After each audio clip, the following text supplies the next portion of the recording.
Para pendengar yang kami hormati, selamat berjumpa kembali dengan RBM atau Reform Broadcasting Ministry, siaran radio dari Sekolah Tinggi Teologi Reform Injil yang ada di Jakarta. Dan kami secara khusus juga menyampaikan akan salam khususnya untuk memulai akan kehidupan yang baru lagi di dalam tahun yang baru yang Tuhan sediakan bagi kita semua. Tahun 2012. Kita harus bersyukur kepada Tuhan oleh karena begitu banyak berkat, kasih karunia, kasih setia Tuhan yang tidak ada habis-habisnya yang diberikan kepada kita semua anak-anaknya. Jadi kali ini kita akan secara khusus membahas mengenai pengharapan bagi pernikahan yang sudah berantakan. Jadi pengharapan di tengah pernikahan yang sudah berantakan. Tentu saja kata berantakan itu merupakan sesuatu yang memberikan konotasi yang terlalu negatif. Saya harap tidak sedemikian. Meskipun realitanya orang-orang yang mengalaminya seringkali sudah melihat hidup pernikahan mereka itu sudah sulit sekali untuk diharapkan. Dan bahkan mereka kehilangan gairah, keinginan untuk memperbaikinya. Alasannya bisa bermacam-macam.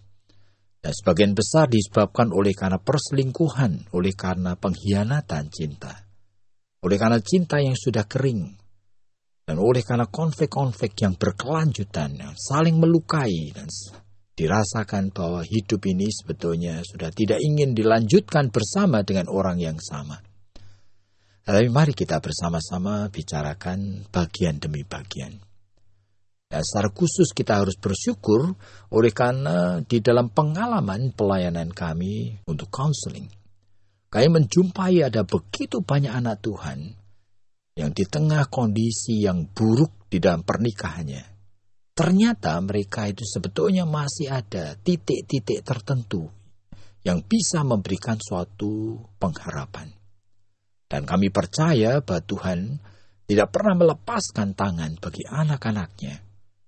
Meskipun anak-anaknya sudah terlalu jauh, bahkan melakukan akan kesalahan-kesalahan dan dosa-dosa yang kemungkinan besar bagi orang-orang lain, bahkan bagi dirinya sendiri sulit sekali untuk dimaafkan. Tetapi kasih setia Tuhan itu selalu melampaui segala akal, bahkan melewati akan kondisi dari dosa dan kelemahan manusia. Dan itu sesuatu yang ajaib. Jadi yang pertama kita perlu pikirkan bahwa titik pengharapan, meskipun seperti lilin yang kecil, nah seringkali itu masih muncul di dalam bentuk bahwa salah satu atau keduanya di dalam pernikahan tersebut, mereka masih takut untuk divorce, takut untuk bercerai. Jadi meskipun alasan mereka itu apa saja, barangkali takut karena finansialnya, barangkali takut oleh karena anak-anak itu nanti bagaimana. Barangkali takut alasan yang dirasakan itu oleh karena kedua belah pihak orang tua yang melarangnya. Barangkali takut oleh karena social pressure mungkin.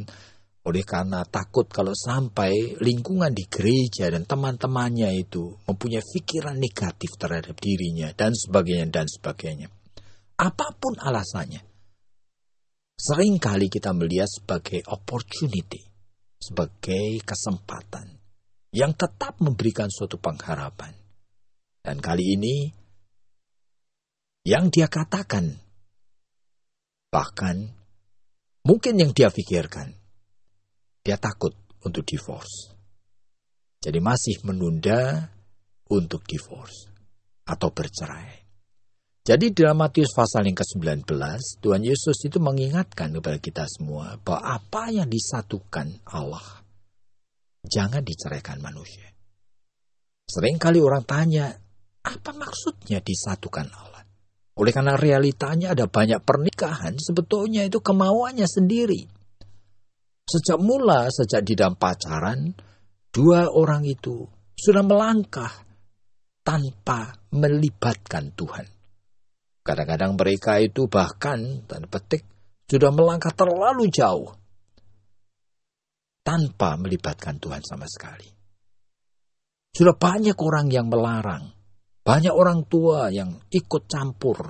Oleh karena tahu sebetulnya pasangan ini tidak seharusnya menjadi suami istri. Orang-orang lain melihat kelemahan, cacat yang kadang-kadang sulit sekali untuk diterima. Bagaimana mungkin anakku mau menikah dengan orang seperti itu?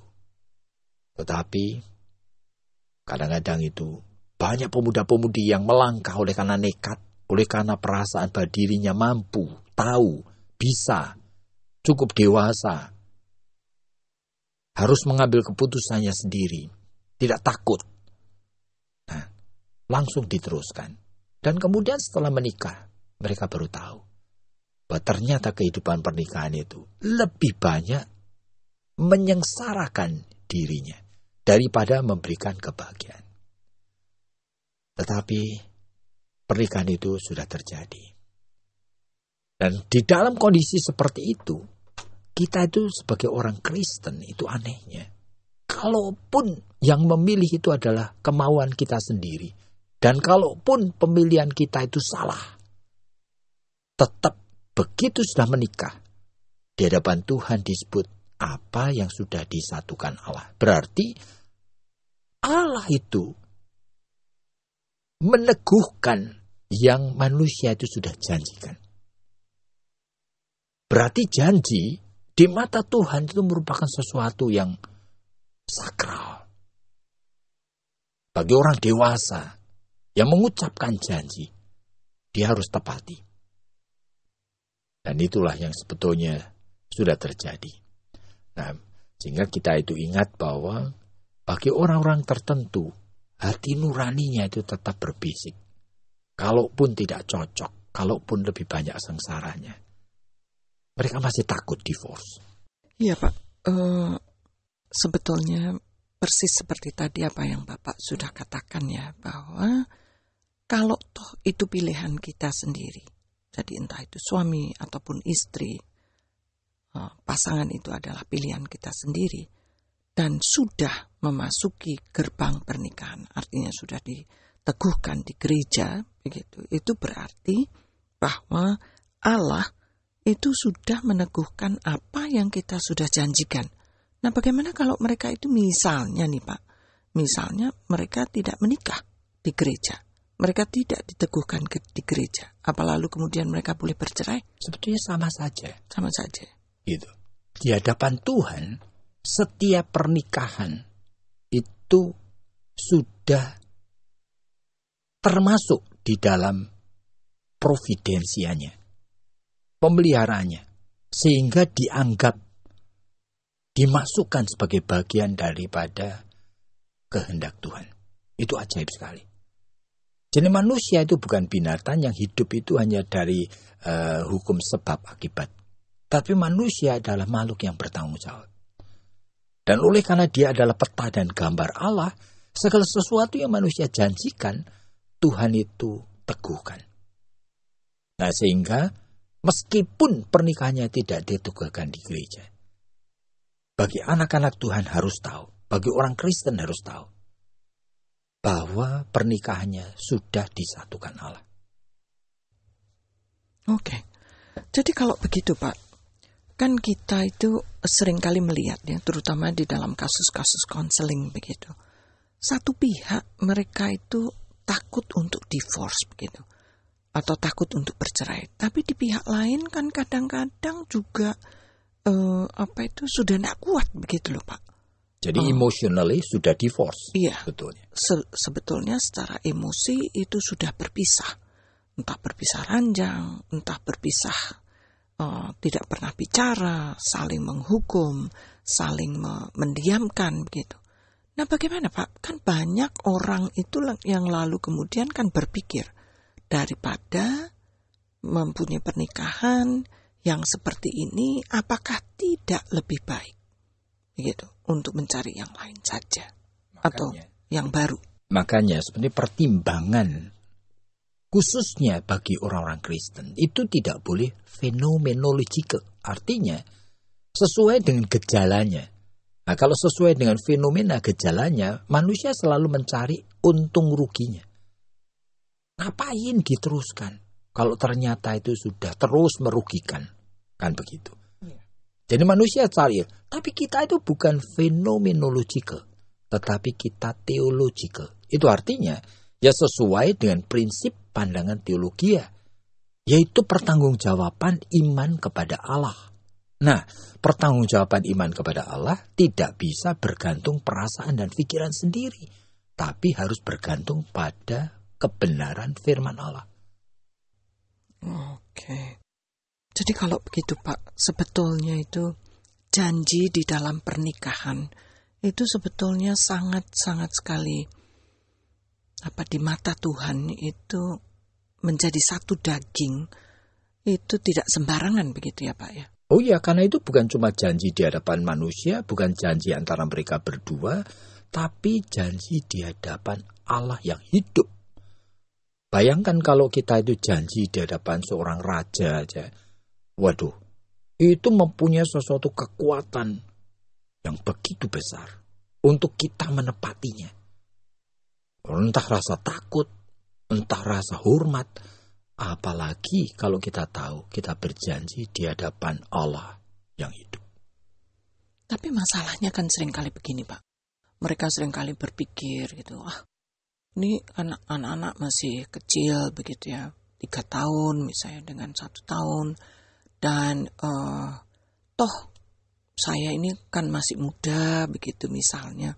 Daripada hidup gak karu-karuan dengan orang yang seperti ini, siapa tahu nanti setelah cerai begitu ya, lalu kemudian saya dapat orang yang lebih baik lagi. Ya, kan itu fenomenological lagi. Jadi fenomenological itu selalu berdasarkan pertimbangan untung rugi kita.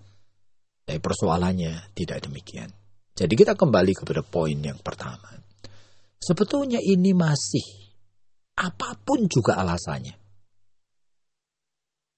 masih merupakan anugerah Allah yang hadir. Sehingga di tengah kerusakan di dalam kehidupan pernikahan itu, anugerah Allah itu masih hadir di dalam bentuk nyala lilin kecil yang menyala. Pengharapan. Bentuknya adalah takut divorce. Jadi masih takut divorce. Berarti ini seringkali bisa dipakai sebagai permulaan untuk rekonsiliasi, untuk memperbaiki pernikahannya lagi. Jadi orang yang takut divorce itu berarti masih ada sesuatu sisa yang masih bisa kita kumpulkan, yang masih kita bisa pakai. Sehingga konselor-konselor, apalagi hamba-hamba Tuhan, seharusnya menolong supaya kesempatan ini itu menjadi sesuatu kesempatan Roh Kudus masuk lagi di sana. Sehingga mereka mempertimbangkan ulang bahwa mereka yang masih tinggal bersama atau mereka masih belum sampai berpisah atau divorce itu, mereka masih melihat ada benang-benang yang mengkaitkan mereka berdua. Nah, benang-benang yang mengkaitkan itulah yang sebetulnya harus dikuatkan. Sehingga mulai membangun lagi jembatan antara suami istri ini. Tapi Pak, biasanya begitu ya, yang seringkali terjadi itu kan, misalnya saja kalau suami itu misalnya saja bolak-balik begitu ya, berjudi sampai habis-habisan, menyeret seluruh anggota keluarga begitu. Kan kadang-kadang bukan cuma 1 kali, mereka itu harus kontrak rumah atau pindah ke tempat yang lebih kecil atau ini atau itu. Lalu kemudian kedua kali masih sama lagi. Lalu kemudian ketiga kali ternyata dia malah selingkuh lagi. Nah, ini kan kayaknya begitu loh Pak. Kalau saya melihat klien saya kalau menangis-nangis itu kan mereka selalu mengatakan, Aduh Bu, Ibu tidak pernah merasakan. Coba kalau Ibu di tempat saya begitu. Dan mendapatkan suami yang seperti ini. Apakah pernikahan saya mau diteruskan? Ya, kembali kepada persoalan tadi. Kalau fenomenological, ya memang selalu untung rugi dan ini dirasakan kerugian tidak ada habisnya. Tapi poin kita itu adalah masih takut divorce itu menjadi suatu anugerah Tuhan. Nah, masih ada kesempatan. Meskipun mereka berdua barangkali kalau bertutur kata itu sudah jarang. Barangkali kalau di rumah itu diam-diaman. Barangkali meskipun tinggal serumah tapi makannya sendiri-sendiri. Barangkali tidur di kamar yang berbeda. Ya kan? Tapi masih takut divorce. Berarti meskipun semuanya itu sudah tanda petik, sudah tidak bisa diharapkan. Tetapi sebetulnya masih ada pengharapan. Jadi poin kita adalah bagian ini para pendengar yang kami hormati. Jadi jangan sampai berdasarkan fenomena-fenomena yang dikeluhkan oleh suami atau istri atau kedua-duanya. Tetapi lihatlah sebagai kesempatan.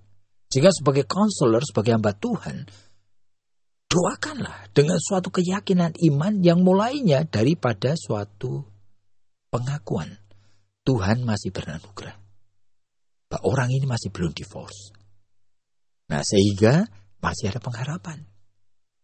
Nah, biarlah Tuhan yang akan memberi bijaksana. Sebab apa yang dilakukan itu setiap couple, nah, setiap pasangan suami istri punya keunikan. Dan keunikannya itu tidak bisa digeneralisir, disamaratakan. Sehingga harus mendengar dulu. Nah, berikanlah kesempatan mereka itu untuk share, membagikan feelingnya, thinkingnya. Nah, melalui itulah konselor maupun hamba Tuhan harus bisa menangkap bahwa sebetulnya masih bisa dibangun akan hubungan antara mereka berdua. Mulai dilatih secara bertahap. Tetapi sekali lagi, kita sedang membicarakan suatu topik, hope, yaitu pengharapan bagi pernikahan yang sudah berantakan. Nah, hope-nya, bentuknya yang pertama ini adalah mereka masih takut untuk divorce. Jadi mari kita mohon pimpinan Tuhan. Supaya kita semua itu menyadari bahwa Tuhan masih beranugerah.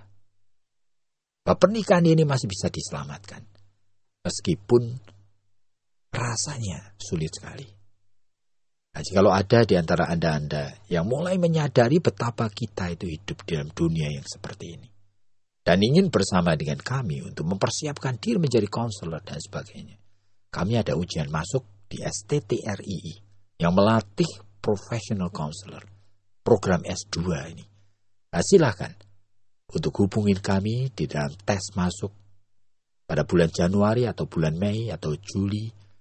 Nah, melalui telepon 799 0357. 799 0357. Tuhan memberkati Anda.